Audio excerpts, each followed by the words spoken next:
नमस्कार दोस्तों, आप सभी का स्वागत है आपके अपने YouTube channel smart study point पे।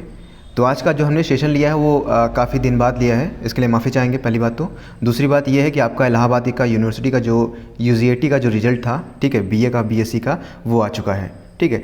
अब कई लोगों की क्वेरीज आई है कि सर कट ऑफ क्या जाएगा, काउंसलिंग कब होगी, प्रोसेस क्या है, क्या क्या चीज़ें हमें चाहिए काउंसलिंग के लिए, और ये कहाँ से करवानी है, ऑनलाइन कराएंगे या फिर ऑफलाइन करवाएंगे। तो मैं बता दूं कि जो काउंसलिंग होगी आपकी वो तो ऑनलाइन होगी, ठीक है। जो अभी तक ऑफिशियल न्यूज़ बताई गई है वो ऑनलाइन काउंसलिंग होगी, लेकिन इसमें भी बताया गया कि हालांकि डिले हो सकता है। क्यों?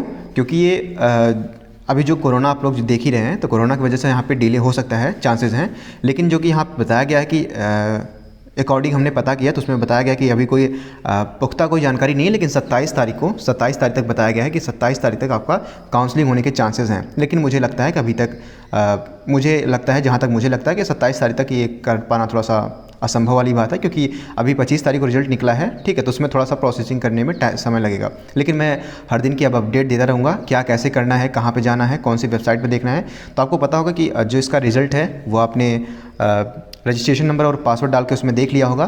तो उसमें हमने देखा कि कई लोग कहे हैं कि वहाँ पे अब इस बार जो है नंबर भी काटा गया है अकॉर्डिंग। तो मैंने पता भी किया था कि जिनका गैप था उनका जो है वो 8 नंबर काटा गया है, ठीक है। 1 ईयर का जो गैपिंग था उसके लिए 8 नंबर काटा गया है।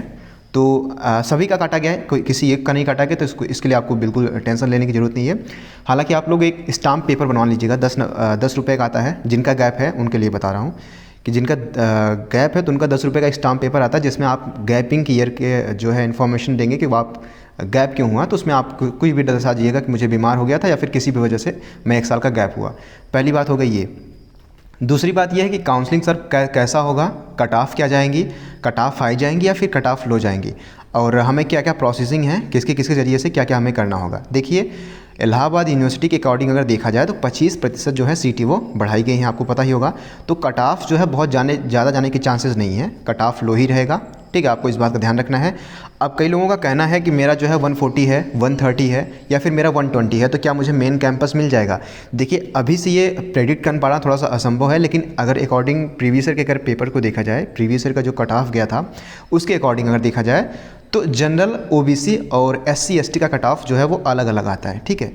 अब एक का कहना किसी का थोड़ा सा मुश्किल होता है। जैसे मान लीजिए जनरल का जो गया है 160 से 170 के बीच गया, वहीं जो OBC का है तो 165। हालांकि नंबर बहुत फर्स्ट काउंसलिंग में अगर हम देखें तो बहुत ज़्यादा डिफरेंस नहीं होता, 5 नंबर या फिर 4 नंबर का डिफरेंस होता है पहले काउंसलिंग में। इसके बाद वहीं SC ST की बात करें तो 10 नंबर का मैक्सिमम डिफरेंस बता रहा हूँ। मान लीजिए कि अगर आपका कट ऑफ निकलता है और आपका कट ऑफ जो होता है जनरल के लिए 170 जाता है, तो वहीं OBC की बात करेंगे तो 165 जाएगा, और वहीं अगर SC ST की बात करेंगे तो बहुत ज़्यादा 160 तक रहेगा, ठीक है। तो 10 नंबर का गैप आपको दिख सकता है, पहली काउंसलिंग में बात कर रहा हूं। हालांकि अभी कोई ऑफिशियल न्यूज़ नहीं है, मैं कोशिश कर रहा हूं कि जल्दी अगर कोई भी न्यूज़ मिलती है या फिर किसी भी चीज़ से रिलेटेड तो मैं आपको इन्फॉर्मेशन दे दूंगा। दूसरी बात, देखिए, आप लोगों का मेन कैंपस में होगा। थोड़ा कई लोगों को मैं देखता हूं कि डर लगता है कि मेन कैंपस में नहीं होगा, एफिलिएटेड कॉलेज में हो जाएगा, तो ये चीज़ें हैं, डिग्री अलग रहेगी या फिर तमाम प्रकार की चीज़ें जो हैं, कई लोगों ने कॉल किया। देखिए, सबसे बड़ी बात है, सबसे इम्पॉर्टेंट पार्ट ये है मेरे वीडियो का, इसमें वीडियो का मैं बता दूँ कि कोई मतलब नहीं है, ठीक है। आप एफिलिएटेड कॉलेज में रहते हैं या फिर मेन कैंपस में, इसका कोई मतलब नहीं है, कोई मायने नहीं है। देखिए, अगर मान लीजिए कि आपको ईश्वर शरण मिल गया या फिर CMP मिल गया या फिर कोई भी कॉलेज मिल गया, ठीक है, तो आप उसमें नाम लिखवा दीजिए और आप इलाहाबाद यूनिवर्सिटी की मेन कैंपस में पढ़ाई कर सकते हैं, उसमें आपको कोई नहीं रोक सकता। हालांकि लाइब्रेरी में आप नहीं जा सकते हैं, उसमें लाइब्रेरी कार्ड बनता है, तो उसको जांच करेंगे तो ही जा सकते हैं। तो अगर आप दोस्त हैं, क्योंकि मैं देखिए अक्सर जो है दोस्त क्या रहते थे कि हम लोग आपस में शेयर करते रहते थे, तो वो पहचान लेते थे, ऐसा कोई रोकते नहीं है। अगर आपके दोस्त के पास वहाँ पे कोई एडमिशन हो गया तो आप जा सकते हैं लाइब्रेरी भी, उसमें कोई दिक्कत नहीं है। हालांकि अगर आपको पढ़ाई करनी है, जैसे आपका कम नंबर आया है, तो कई लोगों को ये लगता होगा कि मेरा कम नंबर है, नहीं हो पाया है, तो क्या मैं मेन कैंपस में पढ़ाई करके जा सकता हूँ? हाँ, तो डेफिनेटली कर सकते हैं, ठीक है। आप मान लीजिए CMP में ले लीजिए क्लास, आप यहाँ पे मेन कैंपस में लीजिए, ठीक है। और डिग्री में कोई अंतर नहीं आने वाला है। इलाहाबाद यूनिवर्सिटी जो है उसमें ऐसी कोई चीज़ें वहाँ पे लिखी नहीं रहेंगी, ठीक है। डिग्री में ऐसा नहीं लिखा रहेगा कि आपने CMP से किया है या फिर ईश्वर शरण से किया है, तो ऐसा कुछ नहीं लिखा रहेगा। उसमें सिर्फ एक ही चीज़ लिखा रहेगी, इलाहाबाद यूनिवर्सिटी, ठीक है। तो जो बच्चा एफिलिएटेड कॉलेज में पढ़ता है उसके लिए भी इलाहाबाद यूनिवर्सिटी डिग्री देगी, और जो मेन कैंपस में पढ़ता है उसके लिए भी वही डिग्री है, ठीक है। दूसरी बात, तीसरी बात ये हो गई कि काउंसलिंग कब है, कब से काउंसलिंग स्टार्ट, क्या है प्रोसेस, क्या है उसका। तो एक एक करके इसको हम कोशिश करेंगे कि एक एक वीडियो के माध्यम से इसको समझा दिया जाए। जो भी आपको इन्फॉर्मेशन चाहिए होगी मैं कोशिश करूँगा कि जल्दी आपको दे दिया जाए।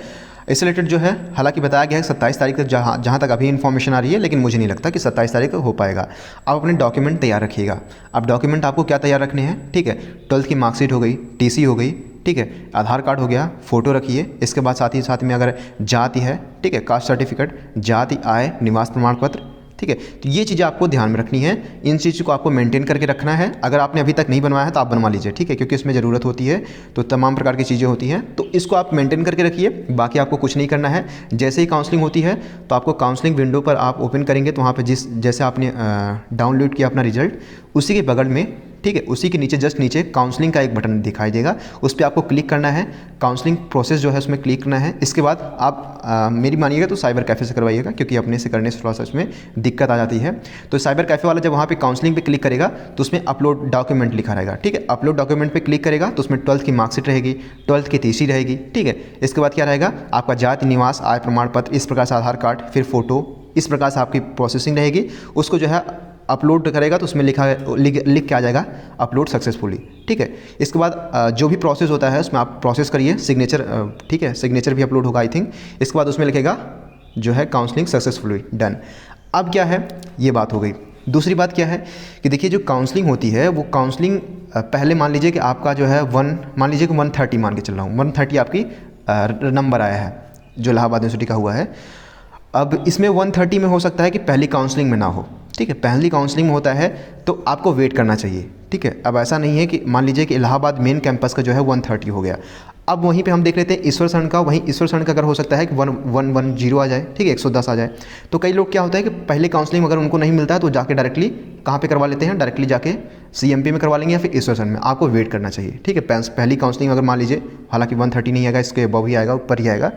तो अगर मान लीजिए पहली काउंसलिंग नहीं होता तो आपको वेट करना चाहिए। अगर आपको लगता है कि हाँ मेरे नंबर अच्छे हैं तो आपको वेट करना चाहिए। दूसरी काउंसलिंग में क्या होगा, दूसरी काउंसलिंग में नहीं होता तब भी आपको वेट करना चाहिए। तीसरी काउंसलिंग में जब तक काउंसलिंग चलती रही है आपको वेट करना चाहिए। एट द लास्ट में अगर आपको लगता है कि हाँ अब नहीं गिरने वाला है, इलाहाबाद यूनिवर्सिटी का जो मेन कैंपस है वो सीटें फुल हो चुकी है, तो वहाँ पर लास्ट डेट दी जाती है कि अब आज का डेट अगर आप करवा लेते हैं ठीक है, नहीं तो आज के बाद एडमिशन नहीं होगा।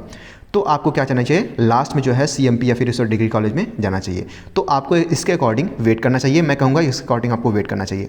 दूसरी बात देखिए, मेन कैंपस में एडमिशन लेना, आपका उद्देश्य सिर्फ इतना होना चाहिए कि मेन कैंपस में आपको पढ़ाई करनी है, तो डेफिनेटली मैं कहूँगा कि पढ़ाई करने के लिए बेस्ट है। ऐसा कोई भी कॉलेज नहीं है, CMP हो या फिर ईश्वर सरण, सबके कॉलेज के इन्वायरमेंट सबसे बेस्ट है, क्योंकि मैंने सभी कॉलेजेस में पढ़ाई की है, ठीक है। इधर उधर मैं चला जाता था, मैंने मेन कैंपस में पढ़ाई की है, तो उसमें आपको कोई नहीं मान लीजिए आप मेन कैंपस में आपका एडमिशन नहीं हो तो आपको वहाँ पे कोई रोकने वाला नहीं है, ठीक है। किसी ऑफिशियल दिन जैसे कि वोटिंग पड़ती है तो हो सकता है उस दिन पुलिस कर्मी रहते हैं, आपका आइडेंटिटी कार्ड चेक करते हैं, तो उस दिन को छोड़ करके उसको एक्सेप्शन का अगर अंतर्गत रखा जाए तो अदरवाइज़ आपको कोई नहीं रोकेगा, आप वहाँ पे क्लास कर सकते हैं, बैठ सकते हैं, ठीक है, कोई ऐसी दिक्कत नहीं आएगी आपको।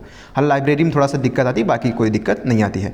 तो इसके आप बिल्कुल चिंता मत कीजिएगा, मेन कैंपस में नहीं होगा या फिर ये चीज़ें हैं तो आपको बिल्कुल निकाल देनी है। देखिए अगर आपकी कोई क्वेरी है तो डेफिनेटली आप हमसे कमेंट बॉक्स में कमेंट करके पूछ सकते हैं, लेकिन आपको अगर वहाँ पर भी कोई जानकारी नहीं मिलती है तो एट द लास्ट मैं कहूँगा कम से कम, ठीक है, कोशिश करिएगा।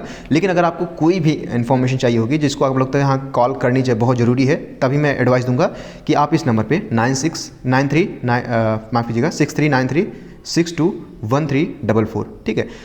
पहले तो आप कमेंट बॉक्स में कमेंट कीजिएगा। अगर आपका कमेंट जो है रिप्लाई नहीं आता है या फिर समझ में नहीं आता आपको तभी कॉल कीजिएगा, ठीक है। अदरवाइज़ मैं डेफिनेटली कोशिश करूंगा कि कमेंट में आपका रिप्लाई दे दिया जाए। तो हालांकि ये चीज़ें जो थी आपको ध्यान में रखनी है। अगर काउंसलिंग की डेट आती है तो मैं तुरंत जो है वीडियो अपलोड कर दूंगा। अभी जो है अगला वीडियो हमारा होगा अफिलिएटेड कॉलेज कौन कौन से हैं, कहाँ पे हैं, कितनी दूरी पे हैं, क्या क्या चीज़ें हैं, सब मैं इन्फॉर्मेशन यहाँ पे आपको प्रोवाइड करा दूंगा। So keep loving, keep supporting and keep stay with. Thank you so much.